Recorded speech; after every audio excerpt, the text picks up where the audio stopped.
jangan diratapi.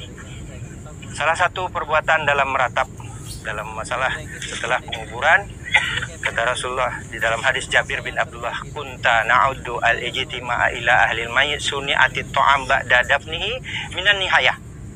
Berkumpul beramai-ramai di rumah orang meninggal, kemudian kita menyusahkan makan di rumah orang itu, maka Rasulullah katakan minan nihayah, itu bahagian dari meratap. Jauhi hal itu, karena Rasulullah juga mengatakan an-naniha iza lam tatu qabla mautiha, orang yang meratap tidak sempat bertobat sebelum matinya, tuqamu yaumil qiyamah, nanti pada hari kiamat, wa alaiha, akan dipakaikan padanya sirbalun min qatiran wa dir'un min jarabin, pakaian dari aspal dan nanah. Na'udzubillah min dzalik. Maka jauhilah hal demikian, lakukan apa yang disyariatkan, karena apapun yang dilakukan oleh anak, inna auladukum min kasbikum wa alaysa lil insan illa ma sa'a. Anak adalah hasil usahamu, hasil usaha orang tua, sehingga apapun kebaikan yang dilakukan oleh anak, maka itu akan mengalir kepada orang tuanya. Lakukan itu semua, jauhi yang tidak disyariatkan. Jangan kita lakukan hal-hal yang melanggar syariat, karena akan menyebabkan orang tua kita ini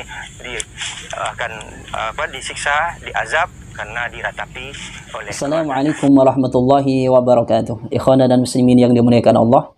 Di dalam video tersebut adalah video dari salah satu ustadz Wahabi yang bertugas di lapisan masyarakat untuk menyebarkan faham Wahabisme atau Wahabi. Dia itu ketika ada salah satu masyarakatnya yang meninggal, dia mengatakan bahwasanya habis ini kita nggak boleh nanti mengumpulkan masyarakat atau tetangga atau sanak famili untuk kumpul makan-makan atau mendoakan bersama, karena itu termasuk dari bagian niyah atau ngeratapi mayit. Itu nggak boleh di dalam Islam. Kemudian dia membacakan satu dalil yang bersumber dari Jabir bin Abdullah al-Bajali. Akan tetapi, atau sayangnya, dalil yang dia bacakan itu salah total, atau memang banyak salahnya. Redaksi sebenarnya itu kan kunna na'uddul ijtima'ah ila ahlil mayyiti wa sani'ata ta'ami ba'da dafnihi minan niyahati. Akan tetapi redaksi athar ini atau hadis ini sama Ustadz Wahabi itu dirubah. Yang kunna dibaca kunta, yang soni atau to'ami dibaca suni atit to'ami, yang seharusnya sodnya itu dibaca fathah itu dibaca dhammah suni'ah, yang seharusnya taknya itu dibaca fathah karena maktuf alaihnya nanti atau maktufnya kepada lafadz al-ijtima'ah yang dibaca fathah juga malah dibaca jar. Kemudian niyahah yang asalnya niyahah dibaca nihayah. Ini sangat fatal sekali menurut saya. Bahkan mungkin kalau orang-orang awam akan ketawa melihat Ustadz Wahabi ini, karena jamaahnya tadi mungkin ya sangat awam ya, sehingga nggak ngerti atau nggak pernah dengar dalil itu, sehingga mereka nggak ketawa. Saya kira kalau pernah dengar dalil ini, kalau ada ustadznya salah, saya kira akan ketawa begitu. Itu ya sangat salah sekali, atau salahnya sangat fatal sekali. Kan ini menjadi dilema menurut saya. Ingin menyampaikan istilahnya itu berikan doktrin kepada jamaahnya bahwasanya ini nggak benar, padahal dalil yang dia sampaikan ya nggak benar juga, seperti itu. Kemudian yang kedua, dalil yang kedua yang dia bacakan, yang seharusnya dibaca naihatuh, dia dibaca nanihah. Yang seharusnya dibaca min qabli mautiha dibaca qabla mautiha, dibuang. Kemudian yang seharusnya tuqamu yaumal qiyamati dibaca tuqamu yaumil qiyamati. Ini yang sangat fatal menurut saya lagi. Ketika setelah fi'il dibaca jar, itu di dalam konsep ketika belajar nahwu itu sangat fatal sekali, tidak boleh.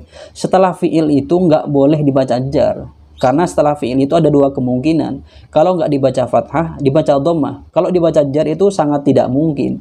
Jadi kesalahan ketika seperti itu disebut sebagai kesalahan yang sangat fatal sekali. Makanya Ustadz Wahabi ini sebenarnya secara secara pandangan dalam kaidah nahwunya itu sangat kurang, sehingga membaca yang seharusnya salah itu nggak ngerasa salah dia itu. Jadi dua dalil yang dia bacakan kedua-duanya salah. Bahkan dalil yang ketiga yang dia bacakan itu salah juga. Tapi kalau saya bahas nanti malah panjang videonya ini.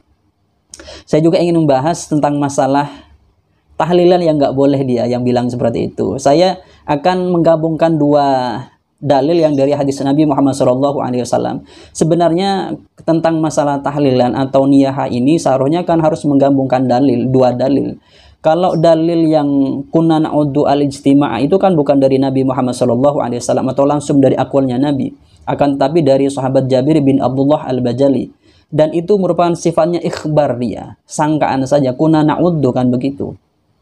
Akan tetapi hadis yang langsung dari Nabi Muhammad SAW itu kan berupa perintah, isna'u li ali Ja'farin tu'aman, kan itu yang langsung dari Nabi.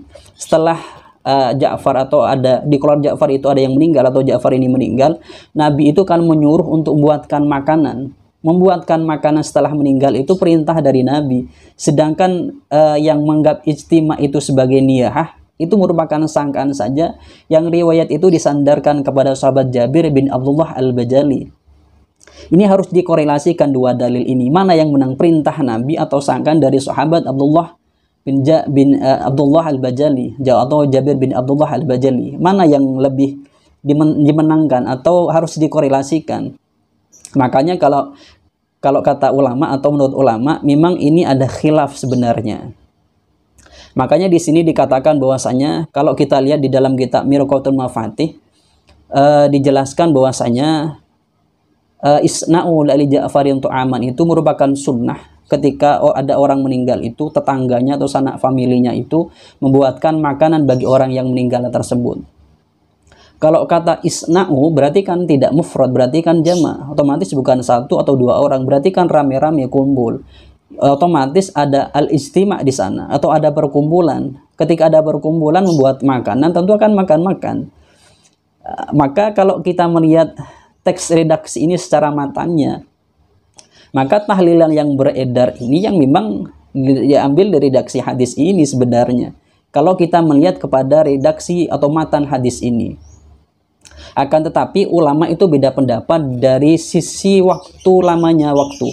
Apakah nanti makan-makannya atau kumpul-kumpulnya ini apakah 7 hari berurutan atau hanya 3 hari saja. Maka ulama mengatakan di sini dikatakan bahwasanya itu nanti adalah 3 hari. Ada ulama yang mengatakan 1 hari, ada yang mengatakan 3 hari. Yang benar itu yang nanti ngikuti khilafnya ulama, mau terserah mau yang 1 hari atau yang 3 hari, atau ngikuti nanti kalau dia mempunyai uang atau kemampuan ekonominya itu bagus ya bisa 7 hari, karena berlandaskan kepada hadis Nabi yang lain, misalnya untuk mayit ini setelah meninggal tidak berguna kecuali doa begitu. Dari hadis, penjelasan hadis ini kita tahu bahwasanya nanti kesimpulannya yang tahlilan yang ada atau yang beredar di masyarakat itu nanti mengarahnya itu kepada yang diperbolehkan secara syariat berdasarkan hadis Nabi Muhammad SAW, isna'u li ali Ja'farin tu'aman, buatlah makanan buat Ali Ja'far, keluarga Ja'far. Kalau bahasa kita ya, jika ada orang meninggal buat makanan buat ahlul mayit biar enggak susah-susah seperti itu. Kemudian yang diharamkan itu kalau kita melihat beberapa redaksi kitab atau bahasa ulama yang disampaikan, memang nanti memberi makanan itu bisa diharamkan apabila itu nanti pertama ya, sumber uangnya tadi itu kalau dari warisan itu enggak boleh.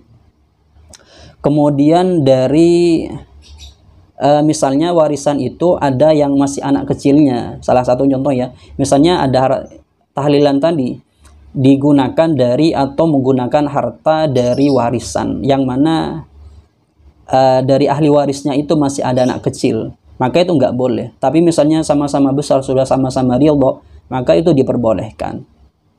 Jadi nggak bolehnya soni'ati to'am atau soni'atat to'am ini nanti ada beberapa penafsiran atau ditafsil. Kalau hartanya itu dari yang memang nggak jelas bahasanya seperti itu, salah satu contohnya adalah dari harta warisan yang masih juga ada ahli waris yang masih ada anak kecilnya, maka itu tidak diperbolehkan. Masuknya nanti ke haram. Haramnya bukan karena tahlilannya, akan tetapi adalah dari sisi harta yang untuk menyuguhkan makanan tadi atau yang dibuat menyuguhkan makanan tadi. Jadi inilah seputar pandangan ulama secara umum tentang masalah mengadakan acara kumpul-kumpul atau makan-makan atau doa bersama setelah acara kematian. Kalau kita kembali kepada video tadi, Ustadz Wahabi itu memang ketika dia menyampaikan dakwah kepada masyarakatnya atau kepada jamaahnya, sebenarnya bukan ilmu menurut saya, akan tetapi itu doktrin saja. Karena kalau ilmu itu begini, kalau misalnya orang itu atau da'i itu menyampaikan ilmu, maka kalau misalnya ada khilaf ulama tentang satu masalah ini, akan disampaikan semua. Yang khilaf ulama ini begini, yang boleh yang ulama yang ini, yang tidak yang ini. Nanti masyarakatnya ikut yang mana terserah masyarakatnya atau jamaahnya. Gak harus ikut pada dirinya. Kalau harus ikut pada dirinya itu bukan memberikan ilmu namanya, akan tetapi memberikan doktrin. Seperti kalau saya pribadi misalnya, saya menyampaikan satu pandangan tentang masalah tahlilan ini, maka akan menyampaikan dari sisi ulama yang mengatakan itu diperbolehkan. Apakah ada ulama yang tidak memperbolehkan? Ada, tapi ulama tersebut tidak mu'tabar. Ulama siapa? Contoh seperti ulama Wahabi. Ibnu Bas, itu Ibnu Bas masih menafsil itu. Tidak bolehnya tahlilan menurut Ibnu Bas itu masih ditafsil. Kalau masyarakat atau jironnya atau tetangga dan sanak familinya yang berikan makanan atau yang membuatkan makanan, itu masih diperbolehkan. Akan tetapi kalau dari ahlu mayitnya sendiri itu tidak diperbolehkan, karena mereka ini sudah sedih, disibukkan dengan hal yang lain, maka itu tidak boleh. Itu dalam sisi seperti itu. Jadi itu kalau ilmiah itu menyampaikan sesuai dengan pandangan atau perbedaan ulama tentang masalah satu masalah misalnya seperti itu. Mungkin itu yang bisa kami sampaikan. Semoga ini bermanfaat. Dari kami, Assalamualaikum warahmatullahi wabarakatuh.